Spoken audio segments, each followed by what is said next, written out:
अस्सलाम वालेकुम। हाँ जहाँ हम खड़े हैं। बिल्कुल। ये जनाब माशाल्लाह से ये वाले जो शेड हैं ये अभी हमने किराए पे लिए काम कर रहे हैं ना सर। और यहाँ पे इंशाल्लाह इरादा है हमारा एक दूसरा कमर्शियल फार्म डेवलप करने का। ये हमारे चेयरमैन साहब वो खड़े और ये माशाल्लाह काफ़ी लंबे शेड हैं, वो आगे बहुत पीछे तक ही जा रहे हैं। और ये व्यू देखें साथ में, माशाल्लाह से बहुत खूबसूरत जगह पे ये लोकेटेड है। बिल्कुल लश ग्रीन मेडोज़ है साथ में। ये टैंकी जो है ये सामने रिंग्स वाली, ये इस फार्म के लिए बनाई गई है और ये आप देख सकते हैं जी।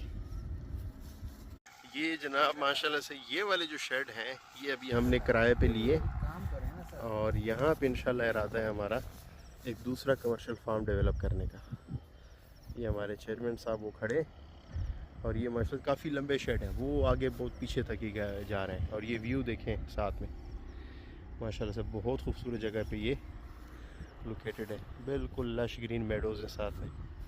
ये टैंकी जो है ये सामने रिंग्स वाली, ये इस फार्म के लिए बनाई गई है और ये आप देख सकते हैं जी।